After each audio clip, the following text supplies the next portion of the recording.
Moses, Faith and Deliverance, Bible Story. The cries of Hebrew slaves echoed across Egypt, their backs bent under the weight of oppression. For centuries, their people had suffered, but in the midst of despair, God had a plan. And that plan began with a baby floating in a basket down the Nile. A child rescued for a divine purpose. A Hebrew mother, desperate to save her son from Pharaoh's decree to kill all newborn Hebrew boys, placed her child in a basket and set him adrift on the river. The baby's cries caught the attention of Pharaoh's daughter, who, moved with compassion, adopted him as her own. She named him Moses, meaning drawn out of the water. Exodus 2:10. Moses grew up in the royal palace, surrounded by wealth and privilege.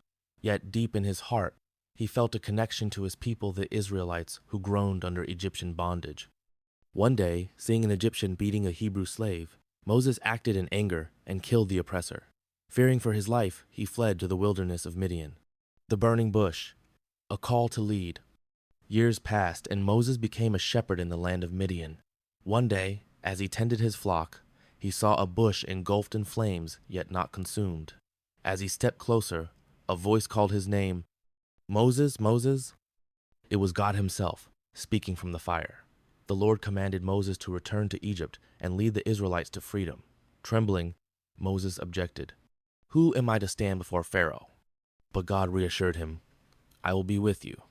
Even as Moses doubted his ability to speak, God appointed his brother Aaron as his spokesperson. With the staff in hand and faith in his heart, Moses set out on the mission of deliverance, confronting Pharaoh, the 10 plagues. Standing before Pharaoh, Moses delivered God's command, "Let my people go." Exodus 5:1. Pharaoh laughed, hardening his heart, but God displayed his power through 10 devastating plagues, turning the Nile into blood, sending swarms of locusts, hailstorms, and darkness. Yet Pharaoh refused to yield. Then came the final plague, the death of every firstborn son in Egypt. But God gave the Israelites instructions. They were to mark their doorposts with the blood of a lamb. That night, the angel of death passed over their homes, sparing them while striking down the firstborn of Egypt. Pharaoh could resist no longer. He called for Moses and said, "Go, take your people and leave." Crossing the Red Sea, a miracle of deliverance. With 600,000 Israelites, Moses led them toward freedom. But Pharaoh, filled with rage, pursued them with his army. Trapped between the Red Sea and Pharaoh's chariots, the people panicked. "Did you bring us here to die?" they cried. But Moses stood firm, lifting his staff over the waters. "Do not be afraid. Stand firm and see the salvation of the Lord." Exodus 14:13. At that moment, the sea parted, forming walls of water on both sides. The Israelites walked through on dry ground. When Pharaoh's army followed, the waters crashed down, drowning them all. The Israelites were free. The journey to the Promised Land. In the wilderness, Moses led the people, but they grumbled, forgetting the miracles they had witnessed. Yet God provided manna from heaven, water from a rock, and his law, 10 commandments in Mount Sinai. Exodus 20. For 40 years, Moses guided the Israelites, though he himself would not enter the Promised Land.